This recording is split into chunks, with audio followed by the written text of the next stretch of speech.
So friend class 10th math UP board exam 2024 के लिए chapter number 3 यानी कि दो चरों के रैखिक समीकरण से एक बहुत ही इंपॉर्टेंट क्वेश्चन है, जो कि क्वेश्चन आपको बोर्ड एग्जाम में 4 मार्क्स या 6 मार्क्स में पूछा जाएगा। ठीक है, तो ध्यान दीजिएगा। क्वेश्चन क्या है, दो अंकों से बनी एक संख्या एवं उसके अंकों को उलटने पर बनी संख्या का योगफल कितना है? 66 है। ठीक है, यदि संख्या के अंकों का अंतर 2 है तो संख्या ज्ञात कीजिए। देखिए क्वेश्चन में क्या बोला जा रहा है, आपके पास कोई दो अंकों की संख्या है। ठीक है, मान लेते हैं, एग्जांपल से समझाते हैं आपको। मान लीजिए कि दो अंकों की संख्या क्या है? 42। ठीक है, देखिए दो अंकों की संख्या में दो अंक होते हैं, इसको बोलते हैं इकाई अंक और इसको बोलते हैं दहाई अंक। ठीक है, राइट साइड से, ठीक है, राइट साइड से इसको बोलेंगे इकाई अंक और इसको बोलेंगे दहाई अंक। ठीक है, तो दो अंकों की संख्या में दो अंक होते हैं, एक होता है इकाई अंक और एक होता है दहाई अंक। ठीक है, तो ध्यान दीजिएगा, ये हमारे पास क्या है? दो अंकों की संख्या है। ठीक है, इसमें अंक कौन कौन है? एक तो 2 है और एक तो 4 है। ठीक है, बोला गया है अंकों को उलटने पर बनी संख्या क्या योगफल 66 है। ठीक है, अंकों को उलटने पर बनी संख्या का योगफल कितना है? 66 है। अगर मैं इसे अंक को पलट दूं, ठीक है, पलट दूं या फिर उलटने पर बात एक ही है। ठीक है, अब पलटने का मतलब क्या है? 4 की जगह 2 को रख दीजिए और 2 की जगह 4 को रख दीजिए। ठीक है, तो क्या संख्या बन गई है? 24। ठीक है, तो जो पहले संख्या थी वो और अंकों को उलटने पर जो संख्या बनी है वो, इन दोनों का जो योगफल है वो कितना है? 66 है। ठीक है, क्वेश्चन में ये बोला जा रहा है। ठीक है, फिर बोला गया है उनके अंकों का अंतर 2 है। अंकों का अंतर 2 है, यानी कि 4 और 2 के बीच का जो अंतर है वो कितना है? 2 है। क्वेश्चन का मतलब यही है। तो ध्यान दीजिएगा, दो अंकों की संख्या में दो अंक होते हैं, एक होता है इकाई अंक और एक होता है दहाई अंक। ठीक है, तो ध्यान दीजिएगा। यहाँ पे देखिए, हमने मान लिया, माना संख्या का इकाई अंक x है तथा संख्या का दहाई अंक y है। ठीक है, तो वास्तविक संख्या मतलब कि एक्चुअल में जो दो अंकों की वास्तविक संख्या होगी वो क्या होगी? आप देखिएगा यहाँ पे। ठीक है, मान लेते हैं कि दो अंकों की संख्या क्या हमारे पास अब 24 है। ठीक है, मान लेते हैं कि दो अंकों की संख्या क्या है? 24 है। अगर इस 24 को मैं लिखना चाहूँ तो इस तरीके से भी लिख सकता हूँ। ठीक है, 2 गुणे 10 प्लस 4 गुणे 1। ठीक है, इसका मतलब क्या है? अब याद रखिएगा, देखिए यहाँ पर इकाई अंक कितना है? 4 है और दहाई अंक कितना है? 2। तो दहाई अंक में मैंने 10 से गुणा कराया और इकाई अंक में मैंने 1 से गुणा करा दिया। ठीक है, तो ध्यान दीजिएगा, दो अंकों की वास्तविक संख्या क्या बनेगी? तो देखिए, दहाई अंक को हमने क्या माना है? y। तो दहाई अंक में मैंने किससे गुणा कराया है? 10 से। अगर यहाँ पे दहाई अंक y है तो जिसमें 10 से गुणा कराएंगे तो कितना हो गया? 10y प्लस इकाई अंक क्या है? x है। इकाई अंक में किसे गुणा करना है? x है, तो x में जब 1 से गुणा करेंगे ना तो यहाँ पर कितना रहेगा? x रहेगा। ठीक है, तो ये हमारे पास बन गई दो अंकों की वास्तविक संख्या। ध्यान दीजिएगा, इसमें अंक आपका x और y है। ठीक है, अब बोला है इन्हीं अंकों को उलटने पर जो संख्या बनेगी वो, उन दोनों का जो योगफल था वो कितना था? 66 था। ठीक है, तो ध्यान दीजिएगा, ये आपका हो जाएगा 10। अंकों को पलटना है, यानी कि x की जगह y हो जाएगा, y की जगह x हो जाएगा। ठीक है, तो ये हो जाएगा 10x प्लस y। ठीक है, ये आपकी बन गई पलटी हुई संख्या, या उलटने पर जो संख्या बनी वो क्या है? 10x plus y। ठीक है, प्रश्नानुसार अकॉर्डिंग टू क्वेश्चन। ठीक है, बोला गया है ये संख्या और ये संख्या का जो योग है वो कितना है? 66 है। ठीक है, मतलब क्या है? 10y प्लस x योग करना है, यानी कि प्लस करना है, कितना? 10x plus y। योग कितना दिया गया यहाँ पर? 66 दिया गया। ठीक है, ध्यान दीजिएगा, 10y में 1y और जोड़ेंगे तो कितना हो जाएगा? 11y हो जाएगा। ठीक है, तो पहले मैं x वाले को लिख लेता हूँ। ठीक है, 10x में 1x जोड़ेंगे कितना जाएगा यहाँ पर? 11x प्लस 10y में 1y जोड़ेंगे कितना जाएगा? ये 11y और बराबर कितना है यहाँ पर? 66 है। ठीक है, ध्यान दीजिएगा, यहाँ से 11 को कॉमन निकाल लेंगे। ठीक है, 11 को कॉमन निकालेंगे तो क्या बचेगा यहाँ पर? x प्लस y बराबर 66 हो जाएगा। ठीक है, 11 गुणा में इधर जगह का जाएगा भाग में हो जाएगा। इसको अगर हम यहीं पर कैंसिल कर दें तो x प्लस y बराबर कितना आएगा 6 आएगा। इसको हम मान लेते हैं समीकरण नंबर 1, समीकरण नंबर 1 मान लेते हैं। ठीक है, अब ध्यान दीजिएगा क्वेश्चन में क्या बोला गया है।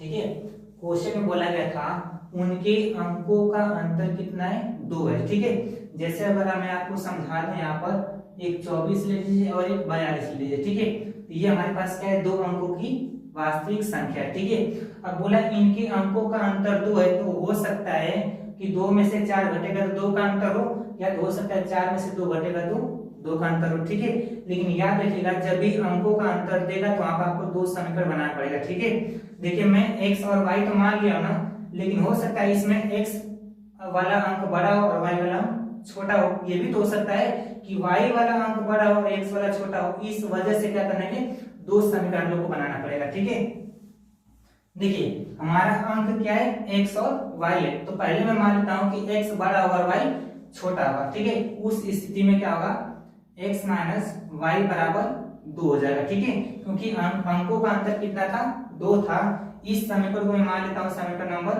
2। ठीक है, एक बार मैंने क्या किया x को बड़ा मान लिया, एक बार y को मान लेते हैं। ठीक है, मतलब क्या y माइनस एक्स बराबर 2, ये समीकरण नंबर में 3 मान लेता हूं। ठीक है, तो ध्यान दीजिएगा विलोपन विधि द्वारा समीकरण 1 और समीकरण 2 को जोड़ने पर। ठीक है, विलोपन विधि द्वारा समीकरण 1 और समीकरण 2 को जोड़ने पर। ठीक है, तो ध्यान दीजिएगा दोनों समीकरणों में जोड़ने जा रहा हूं। ठीक है, मतलब कि यहां पे लिखेंगे adding equation first and second. ठीक है, समीकरण 1 और समीकरण 2 को जोड़ने पर। तो समीकरण नंबर 1 पहले लिख लेते हैं, क्या है x प्लस वाई बराबर 6।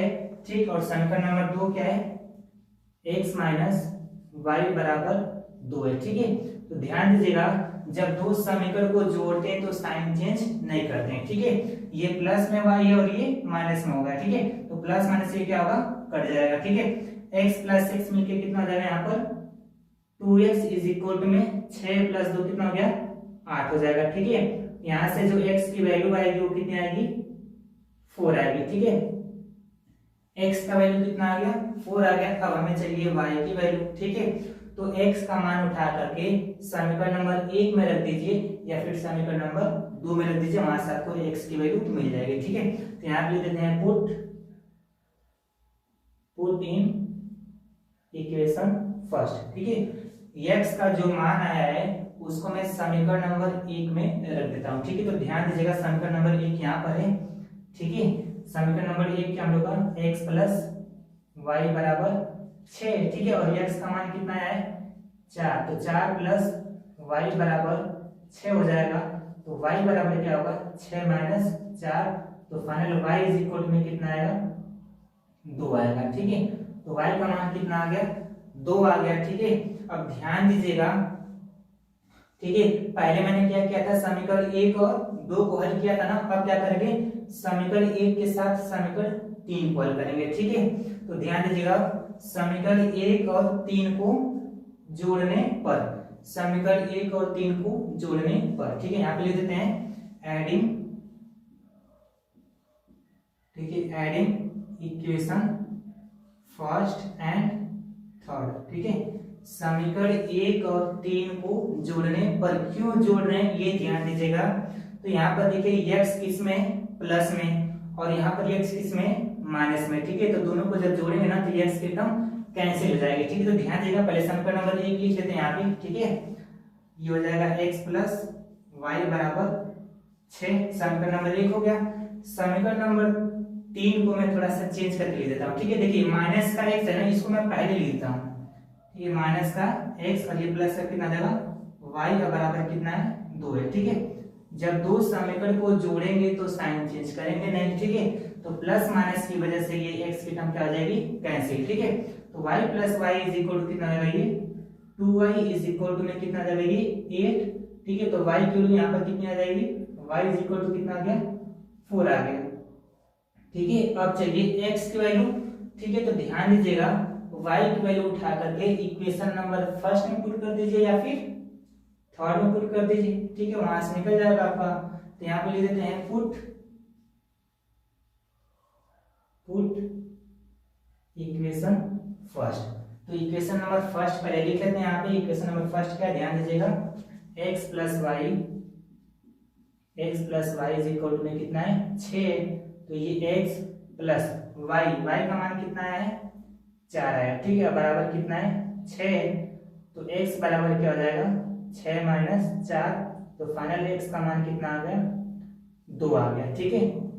तो ध्यान दीजिएगा हम लोग के पास दो संख्या बनेगी, ठीक है। अगर मैं पहले क्या कर लेता हूँ, x का मान 4 और y का मान 2 रखता हूँ, तो ध्यान दीजिएगा हमारी संख्या क्या बनेगी, ठीक है। यहाँ पे हम लिख दे रहे हैं, देखिएगा यहाँ पे हमारे पास दो अंकों की वास्तविक संख्या क्या है 10y प्लस x है, ठीक है। तो ध्यान दीजिएगा यहाँ पे ये देखिए 10, ठीक है, ये 10 हो जाएगा, ठीक है, इंटू y का मान पहले मैं यहाँ पे 2 रखता हूँ, ठीक है। तो y की जगह आपका हो जाएगा 2 और प्लस ये आपका x है ना, और x का मान कितना है यहाँ पे 4 आया, ठीक है। तो यहाँ पे पुट कर देंगे 4। तो ध्यान दीजिएगा 10 गुणे 2 10 गुना के 20 और ये 4 कितना हो जाएगा 24 हो जाएगा, ठीक है। तो दो अंकों की संख्या क्या आ गई 24 आ गई। और अब क्या करते हैं, अब x का मान 2 रखते हैं और y का मान 4 रखते हैं, ठीक है। इसी में तो ध्यान दीजिएगा यहाँ पर ये हो जाएगा आपका 10 गुणे y का मान कितना रखना है 4 और प्लस x का मान कितना रखना है 2, ठीक है। तो ये आपका हो जाएगा 2। तो 10 चौका 40 और 40 में 2 जोड़ देंगे तो कितना हो जाएगा ये 42 हो जाएगा, ठीक है। तो ध्यान दीजिएगा हमारे पास जो दो अंकों की वास्तविक संख्या थी वो 24 भी हो सकती है और 42 भी हो सकती है। तो लास्ट में लिख देंगे अतः दो अंकों की वास्तविक संख्या 24 तथा 42 है, ठीक है। तो आई होप आपको समझ में आ गया होगा। मिलते हैं नेक्स्ट वीडियो में, तब तक के बाय।